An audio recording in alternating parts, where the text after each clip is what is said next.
¿Cansado de ver aburridas y tediosas clases? Pues suscríbete aquí para ver los resúmenes todos los días. Y bienvenido a Iñaki Guis. Si quieres ver en texto la información de este video, únicamente tienes que activar los subtítulos en la parte inferior derecha de este mismo. Y ahora sin nada más que decir, vamos con los resúmenes. La primera clase que veremos será la de español, titulada Dando voz al sentimiento. Nuestro resumen dice así: leerás poemas para identificar los sentimientos que evocan. ¿Has pensado en cómo el lenguaje se vincula con el arte? Hay muchas manifestaciones artísticas que usan palabras. La poesía es un género literario que se caracteriza por ser la más depurada manifestación por medio de la palabra, de los sentimientos, emociones y reflexiones que puede expresar el ser humano en torno a la belleza, el amor, la vida o la muerte. Poesía eres tú, dice Becker, y así es, poesía puede ser cada ser humano. La poesía es ese cúmulo de sentimientos plasmados a través de la palabra, y que te permite identificar lo que eres, lo que vives y principalmente lo que sientes. Las sensaciones pueden ser distintas cuando lees otros textos. Recuerda que desde la antigüedad los poemas se recitaban con el acompañamiento de la lira, por lo tanto, y gracias a sus características de sonoridad, ritmo y entonación, es que la poesía se le denominó como género lírico. El poeta usa la voz del hablante lírico para expresar las experiencias de su mundo interior, y quien los lee puede percibir del poeta sus sentimientos, sus motivos, así como su fuente de inspiración. Observa la definición de algunos términos importantes en este tema. Poesía es la manera de expresar nuestros sentimientos: alegría, tristeza, dolor, nostalgia, amor, por ejemplo. La poesía es un estado sentimental que experimentamos de manera emocional y significativa ante una situación o una realidad. Un poema es la composición de ideas que mira al mundo desde el interior del ser humano, con sus emociones, ideas y sentimientos. Y finalmente, un verso es la unidad de ritmo que se caracteriza por estar separada, es decir, en líneas o renglones aparte. El reto de hoy es el siguiente. El reto consiste en que les pidan que les lean el poema de amor que más les guste. Lo anotarás y después escribirás uno que te guste, para ver cómo ha cambiado este sentimiento a través del tiempo. Para ello, involucrarás a tu familia, papá, mamá o también los abuelitos. Recuerda que si no están juntos físicamente, los puedes contactar por medio de una llamada. Proseguiremos con la clase de matemáticas, titulada Aplicación de los criterios de congruencia en triángulos. Nuestro resumen dice así: resolverás problemas que impliquen el uso de congruencia de triángulos y sus criterios. En matemáticas, dos figuras de puntos son congruentes si tienen los lados iguales y el mismo tamaño, o también están relacionadas por un movimiento. Si existe una isometría que los relaciona, una transformación que es una combinación de translaciones, rotaciones y reflexiones, por así decirlo, dos figuras son congruentes si tienen la misma forma y tamaño, aunque su posición u orientación sean distintas. Las partes coincidentes de las figuras congruentes se llaman homólogas o correspondientes. Para determinar si una figura es congruente se utilizan tres criterios. El primer criterio de congruencia es LLL. Dos triángulos son congruentes si sus tres lados son respectivamente iguales. Es decir, solo se está haciendo un copy-paste del triángulo. El segundo criterio de congruencia, LAL. Dos triángulos son congruentes si son respectivamente iguales dos de sus lados y el ángulo comprendido entre ellos. Y el tercer criterio de congruencia, ALA.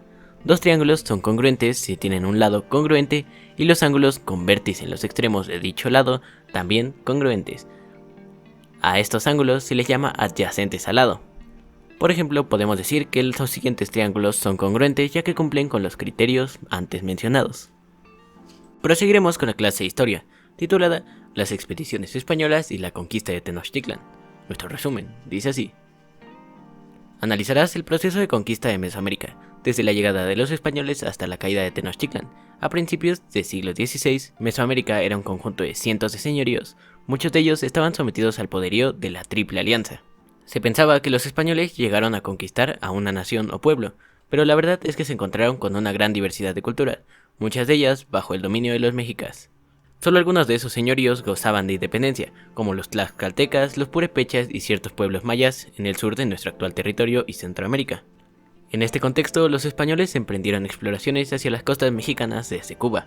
Hernán Cortés fue el tercer explorador que se adentró a las tierras de Mesoamérica, con menos de 700 hombres, 11 bergantines, 16 caballos y armas de fuego, según lo descrito por Bernal Díaz del Castillo. Cortés En poco tiempo logró la alianza de señoríos enemigos de los mexicas y logró avanzar hacia Tenochtitlan. debes considerar que una conquista militar siempre es violenta y supone la imposición de una nueva forma de vivir.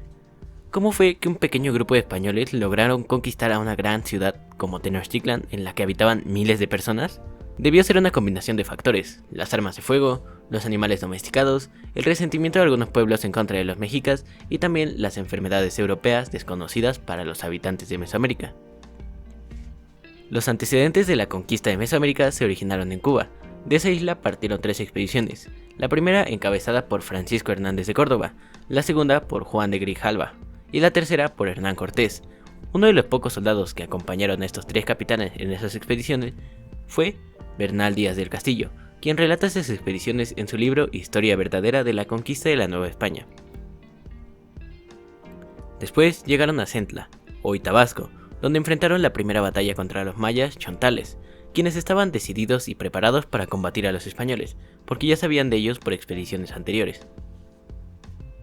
Posterior a la derrota de los mayas, su gobernante envió como obsequio a los españoles jade, pieles de animales, turquesa, animales domésticos, plumas de aves preciosas y 20 jóvenes, entre ellas Malitzin, quien fue bautizada por los españoles como Marina, conocida actualmente como la Malinche. Posteriormente los españoles obtienen 20.000 indígenas como aliados que hicieron posible la derrota mexica. Como te habrás dado cuenta, los españoles contaron con varios aliados para hacer caer a Tenochtitlan. El reto de hoy es el siguiente: elabora una bitácora de viaje de los españoles, desde que salen de Cuba en 1519 hasta la conquista de Tenochtitlan el 13 de agosto de 1521. En tu bitácora resalta los elementos que consideres propiciaron la conquista de la ciudad de Tenochtitlan. Utiliza tu imaginación para narrar los hechos históricos, recurre a imágenes y colores para decorar. Si te está gustando el video o te está siendo de utilidad, recuerda que nos puedes apoyar en la tienda de Fortnite o de Epic con el código INAKI1708. Proseguiremos con la clase de química, titulada ¿Cómo identificar los componentes de una mezcla? Nuestro resumen dice así: identificarás los componentes de las mezclas y las clasificarás en homogéneas y heterogéneas. El conocimiento científico debe ser objetivo y por tanto sincero. Louis Pasteur. La mayoría de las cosas en tu entorno están formadas por mezclas de sustancias, que muchas veces necesitan ser sometidas a procesos de separación física para identificarlas. La química es una ciencia que contribuye a resolver las grandes problemáticas que se enfrentan actualmente. Un ejemplo de ello son las aguas residuales. Sin embargo, ¿alguna vez te has preguntado qué tratamiento reciben los desechos que provienen de tu hogar?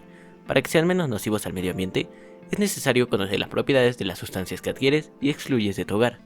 Las aguas residuales están formadas por diversos componentes, pero ¿qué propiedades presenta esta mezcla? ¿Por qué es importante conocer los componentes de las aguas residuales? ¿Qué diferencia existe entre el agua potable y el agua residual? Estas sustancias pueden encontrarse en cualquiera de los estados de la materia: líquido, sólido y gaseoso, por ejemplo el agua de mar, el aire o una ensalada.